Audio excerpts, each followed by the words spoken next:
اعوذ باللہ من الشیطان الرجیم بسم اللہ الرحمن الرحیم۔ سورہ مریم کا پیغام۔ انسان اللہ سبحانہ تعالیٰ کو چھوڑ کر اور الہ بنا لیتے ہیں تاکہ وہ ان کے لیے عزت کا سامان بنے۔ وہ دین میں داخل ہی نہیں ہوتے کہ کہیں مشکل میں نہ پڑ جائیں، اور بہت سے لوگوں کے لیے دین پر عمل کرنا بہت مشکل ہو جاتا ہے، یا شاید ان کی عزت میں کمی ہو جاتی ہے۔ لیکن یہ لوگ جن کو بھی اللہ کے سوا پوجتے ہیں یا جن کو اللہ کے شریک ٹھہراتے ہیں، وہ قیامت کے دن ان کے الٹے دشمن ہی بن جائیں گے۔ لیکن اس کے برعکس جو لوگ اللہ سے محبت کرتے ہیں، اللہ کے احکامات پر چلتے ہیں، تو اللہ بھی ان سے محبت کرتا ہے اور لوگوں کے دلوں میں بھی ان کی محبت ڈال دیتا ہے۔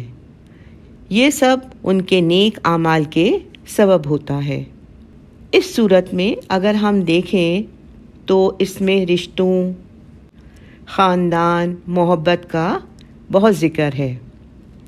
ہم سب کے لیے پیغام ہے کہ اس دن کوئی کام نہیں آئے گا، صرف کام آنے والی جو چیز ہے وہ صرف اور صرف تقویٰ ہے، اور تقویٰ اور ہدایت کے لیے قرآن سے تعلق ضروری ہے، جسے اللہ سبحانہ تعالیٰ نے بہت آسان فہم بنا دیا، جس پر نبی کریم صلی اللہ علیہ وسلم نے امت کو عمل کر کے دکھا دیا۔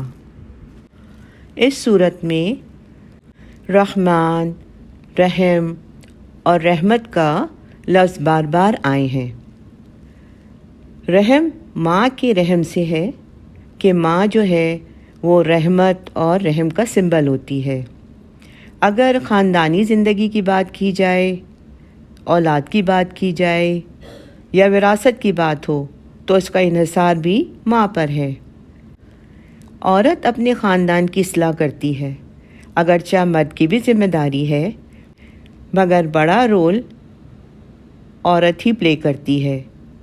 اسی مناسبت سے سورت کا نام سورہ مریم ہے، یعنی عورت کے نام پر ہے۔ رحمت، اولاد، وراثت دیکھا جائے تو حضرت مریم کی پیدائش اور تربیت میں ماں کے جذبات اور ماں کی سوچ شامل ہے۔ سورہ آل عمران آیت نمبر 35 سے لے کے 37 میں اس کا ذکر ہے۔ آئیے اس کا ترجمہ پڑھتے ہیں۔ چنانچہ اللہ کے دعا سننے کا وہ واقعہ یاد کرو جب عمران کی بیوی نے کہا تھا، یا رب، میں نے نظر مانی ہے کہ میرے پیٹ میں جو بچہ ہے میں اسے ہر کام سے آزاد کر کے تیرے لیے وقف رکھوں گی۔ میری اس نظر کو قبول فرما، بے شک تو سننے والا ہے، ہر چیز کا علم رکھتا ہے۔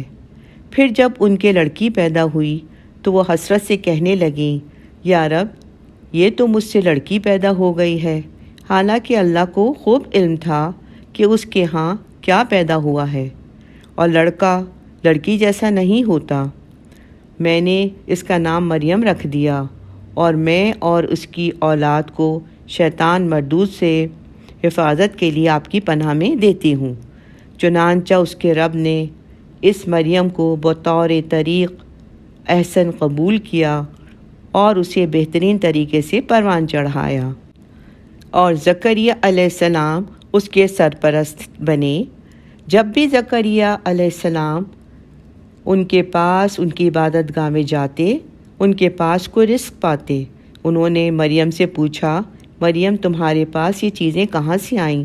وہ بولی، اللہ کے پاس سے۔ اللہ جس کو چاہتا ہے بے حساب رزق دیتا ہے۔ سبحان اللہ۔ یہ سب دیکھ کر حضرت زکریا علیہ السلام کو بھی دعا کا خیال آیا، اور انہوں نے بھی حضرت یحییٰ علیہ السلام کے لیے دعا کی، اور اللہ تعالیٰ نے ان کی دعا قبول فرمائی۔ اس کے بعد اگلا پیغام یہ ہے کہ مال اور اولاد اصل ورثہ نہیں ہے۔ یہ اس وقت ورثہ بنیں گے جب ان کو صحیح طور پر استعمال کیا جائے اور وہ صدقہ جاریہ بن جائیں، ورنہ یہ مال اور اولاد انسان کے مرنے کے ساتھ ہی ختم ہو جائیں گے۔ انسان کے جنازے کے ساتھ 3 چیزیں جاتی ہیں: مال، اولاد اور اس کے اعمال۔ ایک وہاں رہ جاتا ہے، یعنی اس کے عمل جو ہیں وہ وہاں رہ جاتے ہیں، اور باقی 2 چیزیں پیچھے رہ جاتی ہیں۔ اسی لیے آخری آیت نمبر 98 میں فرمایا، ان سے پہلے ہم کتنی ہی قوموں کو ہلاک کر چکے ہیں۔ یعنی دیکھو کیسی بڑی بڑی شاندار تہذیبیں تھیں جو ختم ہو گئیں، کسی کی آہٹ بھی سنائی نہیں دیتی، کچھ نہ بچا، نہ ان کی شان، نہ شوکت، نہ نشان۔ اگر چند چیزیں بچی ہیں تو وہ عبرت کے مقام ہیں، وہ عبرت کے لیے ہیں۔ انسان اس دنیا میں کتنا بھی مال اکٹھا کر لے، کتنی بھی شان بڑھا لے، کتنا بڑا مقام بنا لے، اعلیٰ سے اعلیٰ فرنیچر گھر میں رکھ لے، تو سوچنے کا مقام ہے کہ ان میں سے کیا چیز ہمیں بچائے گی، کیا چیز قبر کی آگ سے چھڑائے گی، کون کام آئے گا قبر میں، کون سی چیز ہمارے ساتھ قبر میں آئے گی۔ بارک اللہ لی و لکم وآخر دعوانا ان الحمد للہ رب العالمین۔ سبحانک اللہم و بحمدک، نشہد ان لا الہ الا انت، نستغفرک و نتوب الیک۔ آمین یا رب العالمین۔ السلام علیکم ورحمۃ اللہ وبرکاتہ۔